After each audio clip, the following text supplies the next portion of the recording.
এবং থাকবো ইনশাআল্লাহ।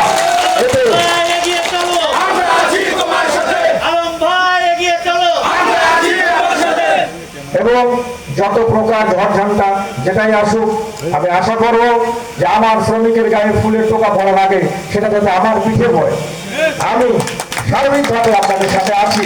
ব্যস্ততার মধ্যেও আজকে বিভিন্ন ডোমার, ডিমলা, বিএনপি, শ্রমিক দল, ছাত্র দল থেকে শুরু করে শ্রমিক অঙ্গনের অনেক নেতৃত্ব এসেছেন। আমি আমার সংগঠনের পক্ষ থেকে এবং আমি আমার ব্যক্তিগত আন্তরিক কৃতজ্ঞ করছি এবং তাদেরকে ধন্যবাদ জানাচ্ছি এবং তাদেরকে কথা দিচ্ছি, আপনারা যে শ্রম, যে মূল্য আমাকে দিয়েছেন, আমি সেটা যাতে সঠিকভাবে পালন করার সেই সুযোগটা পাই, আপনারা আমাদেরকে সহযোগিতা করবেন। আপনারা যদি আমাদের পাশে থাকেন, ইনশাআল্লাহ আমাদেরকে কথা দিতে পারি যে আপনারা যতটুকু আমার কাছে আশা করবেন, ইনশাআল্লাহ আমি চেষ্টা করবো তার কিঞ্চিত আপনাদেরকে ফেরত দেওয়ার, ইনশাআল্লাহ।